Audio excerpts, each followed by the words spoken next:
안녕하세요, 검은거인입니다. 닌자에 등록된 빌드 중 하나를 골라 직접 세팅해보고 느낀 장단점을 리뷰해보는 닌자 빌드 리뷰 시작하겠습니다. 이번에 가져온 빌드는 가련한 모독자 망령 네크입니다. 가련한 모독자는 이번 시즌 새로 등장한 17티어의 몬스터로 다수의 번개 피해 투사체를 발사하는 거미의 형태를 지니고 있습니다. 망령 빌드는 닌자에서 사용하는 망령의 종류가 보이지 않으며 POB에서 업데이트가 되지 않는 망령의 경우 DPS를 세분화해서 측정할 수도 없었습니다. 닌자에서 빌드를 가져오기 가장 까다로운 경우로 그나마 이번 닌자 업데이트로 유효 생명력이 보이는 부분을 활용했습니다. 빌드의 검색 방법은 다음과 같이 했습니다. 우선 가련한 모독자의 DB를 보면 사용하는 스킬의 스펙이 주문, 투사체, 번개, 그리고 치명타 없음을 나타내고 있었으며 닌자로 돌아와 망령 소환, 네크로맨서, 돌아오는 투사체, 제어된 파괴 보조를 우선 조건으로 넣었습니다. 이후 대부분의 유저가 관통 보조, 주문 메아리를 사용하는 정형화된 빌드를 찾을 수 있었고 이 빌드가 가련한 모독자를 사용하는지는 알 수 없었지만 일단은 맞춰서 테스트를 해보자는 마음으로 세팅을 진행했습니다. 일단 세팅이 정해지면 그 이후로는 맞추는 부분은 어렵지 않았으나 닌자에서 참고할 세팅을 찾는 것부터가 큰 벽으로 다가왔습니다.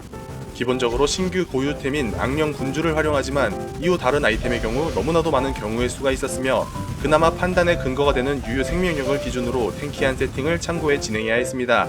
대부분의 경우 백열하는 심장과 비오의 오로라를 사용하고 풀블럭에 근접한 막기 확률을 챙겨 유효 생명력을 늘렸으며 장갑, 장화, 감시자 주얼의 은총, 고상한 오만까지 사용해 주문 억제를 100%로 맞추는 세팅이 주를 이뤘죠.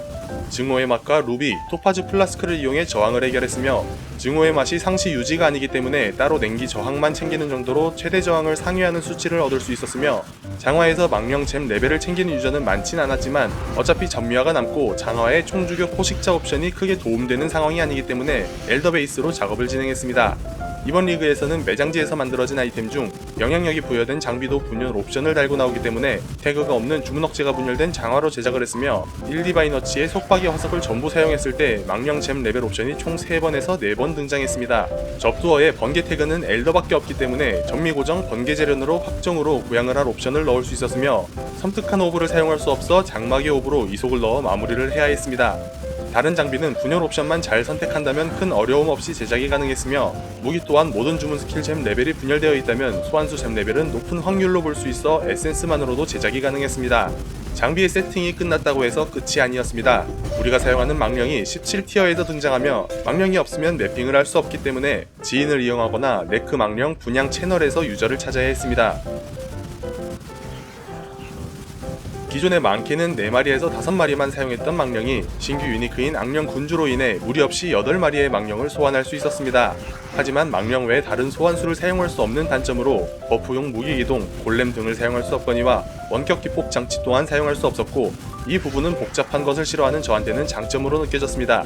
처음에는 8마리를 모두 가련한 모독자로 사용했으나 이후 맹공 버프를 준다는 전쟁 소집자를 하나 넣어 사용했으며 최종적으로는 다시 8마리를 전부 모독자로 사용했습니다. 세팅을 잘못한 것일 수도 있겠지만 맹공 버프가 상시 유지가 되지 않았었고 정확한 DPS 비교는 어려워 체감으로만 세팅을 해야 했는데 매핑에서는 8마리를 통일하는 것이 더 수월한 클리어링이 가능했었습니다. 이처럼 사용하는 망령의 조합에 따라 변화하는 부분이 있어 조율하는 부분에서 꽤나 애를 먹었으며 POB에서 딜 계산이 되지 않는다는 점이 가장 큰 단점이었습니다.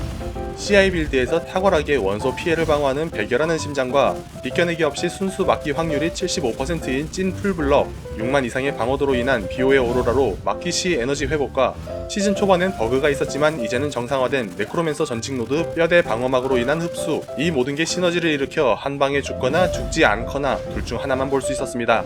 한 방에 죽는 경우는 블럭을 뚫고 들어오는 높은 물리 피해였고 그 외에 자잘한 다단 히트, 원소 피해는 블럭이 뚫리더라도 흡수로 커버가 가능했으며 오버보스와 17티어 보스전의 패턴을 제외하고는 죽음을 경험할 일이 거의 없었습니다. 하지만 생각보다 낮은 DPS 체감이 거슬렸는데 대략적으로 저주까지 활용했을 때의 체감 DPS는 약 1000만 전후로 느껴졌습니다. 탱키한 세팅이다 보니 딜이 부족한 것은 어쩔 수 없는 부분이라 많이 아쉬움이 남는 빌드였습니다. 매핑 6점, 보스 6점, 편의성 7점, 빌드 코스트 370디바인입니다. 온 맵을 가득 채우다시피 하는 망령의 투사체는 적당한 모팩에서는 빠르게 클리어링이 가능했으나 모팩이 많을수록 제한적인 관통으로 점점 속도가 느려졌으며 DPS가 낮아 체력이 높은 몹을 잡는데 시간이 오래 걸리는 것이 감점 요인이었습니다. 다만 떨어진 아이템을 주울 때 재단 옵션을 선택할 때 무척 여유로웠으며 본체는 쉬고 있더라도 사냥이 지속되는 부분이 소환 빌드의 큰 특징이었습니다. 보스에서는 역시나 낮은 DPS로 장기전이 필수였고 큰 패턴에는 대부분 물리피해가 섞여있어 블럭이 뚫리면 한방에 죽을 수밖에 없었습니다. 또한 망령이 스킬을 사용할 때 다수의 소환체가 생성되는데 바닥 패턴을 전부 가려 한참을 돌아다니다가 죽는 웃지 못할 상황도 보였습니다.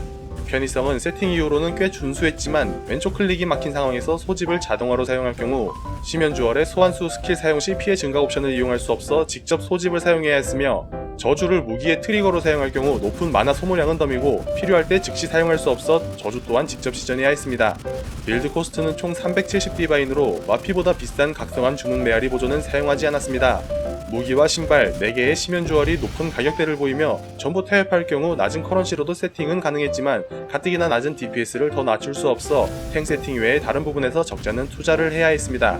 망령 빌드가 생소한 저에게는 어딘가 불편하고 손에 맞지는 않았지만 소환 빌드를 좋아하신다면 한 번쯤은 해볼 만한 매력은 충분히 있는 이번 빌드였습니다. 궁금하신 빌드가 있으시다면 댓글로 남겨주세요. 능력이 되는 만큼 세팅해서 리뷰해보도록 하겠습니다. 시청해주셔서 감사합니다. 검은거인이었습니다.